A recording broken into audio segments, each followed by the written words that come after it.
she wrote this book. And so I'd like to tell you a little bit about it.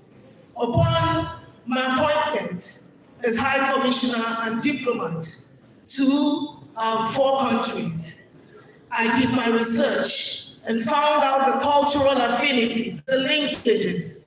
And so I looked very deeply of who to go to, and I had to go to Kabiyesi of the Source.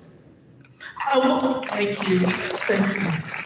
And the day I got into the palace, I got the royal blessing of His Imperial Majesty. There was a lot of fanfare there in the palace, and it looked very familiar. And I was wondering, have I been here before? And I knew I had never been there before.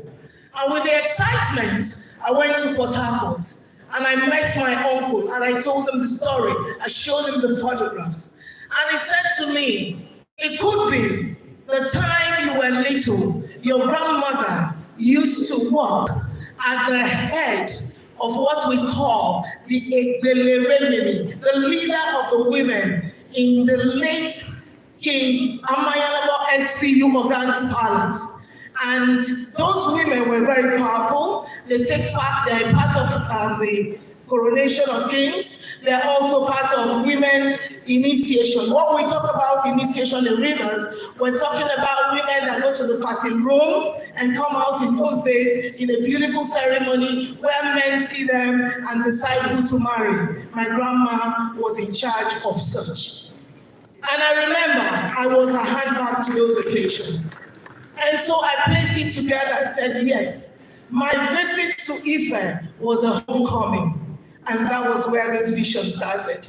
Now, you wonder, and so what happened next? I went to Jamaica in the midst of COVID. And as soon as I got there, a month later, I met a group of Jamaicans who came to meet me and said, please, we need to learn the Yoruba language. And I was wondering, I can't even speak the Yoruba language to teach. I can share Egusheo, Awajoko, different things. And I'm going to learn it.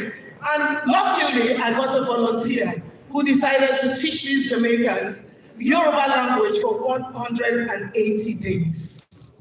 And I saw the commitment, I saw the enthusiasm, I saw the desire to learn, I saw the desire to connect. And it moved me. I thought that was all. Shortly after, I saw a troop of other people, not even only in Jamaica, in Haiti, in Dominican Republic. They'll come up to me to say, this is the result of my DNA. I've traced my DNA, I'm from Nigeria.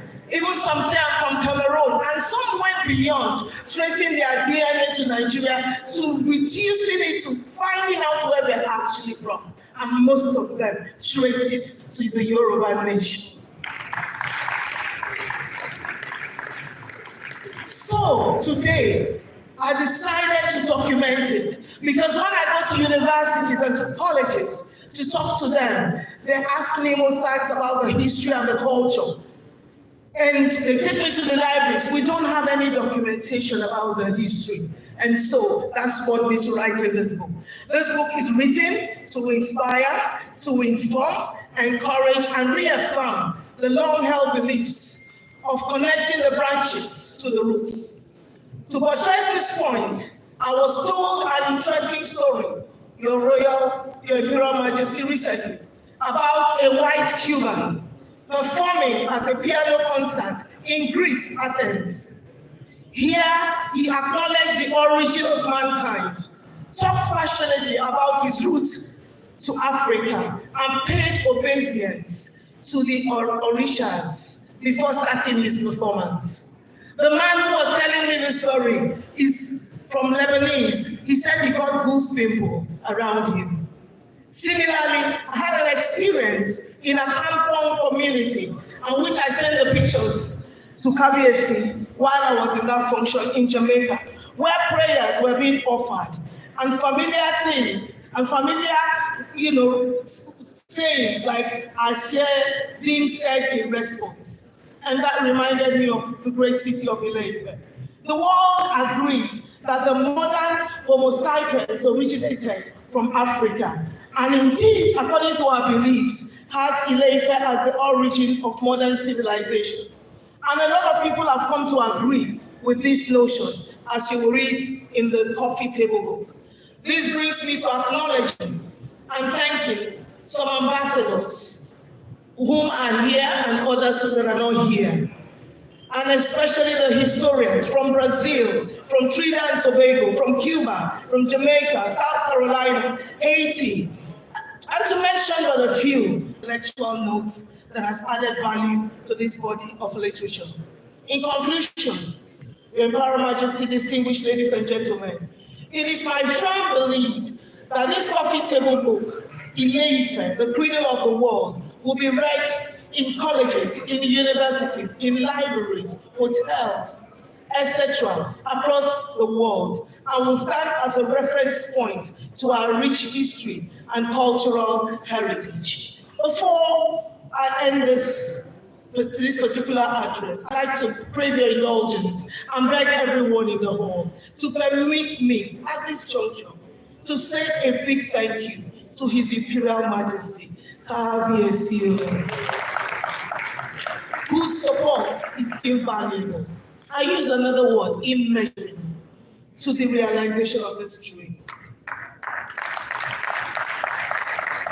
I am indeed very grateful.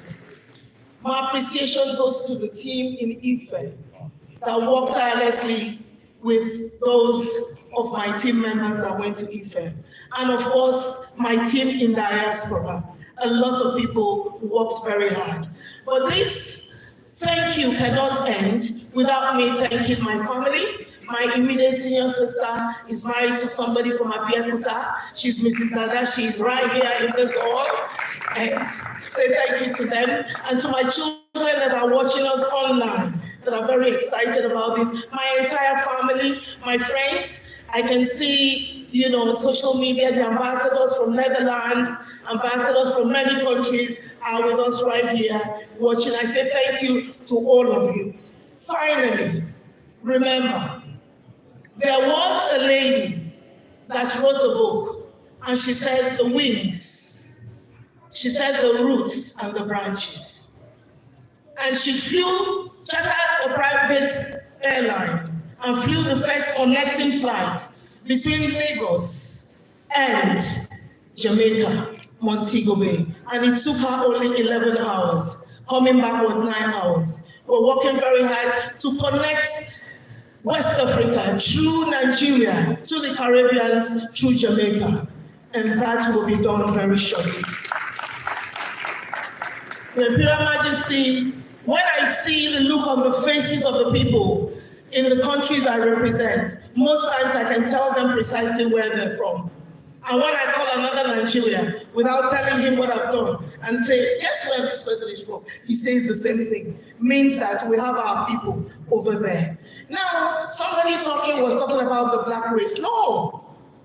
This move of Ile-Ife bring the cradle of the world is beyond the black race. Even the white, even other races know that they can trace their roots back to the source. Finally, remember, Ile-Ife as a source is the root to the branches of humanity. Ile-Ife, I would like to say, is the cradle of the world. Thank you.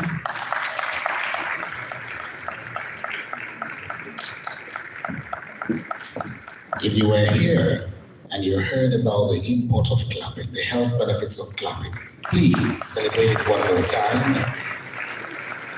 Thank you so very much. I appreciate you. Thank you, and thank you indeed.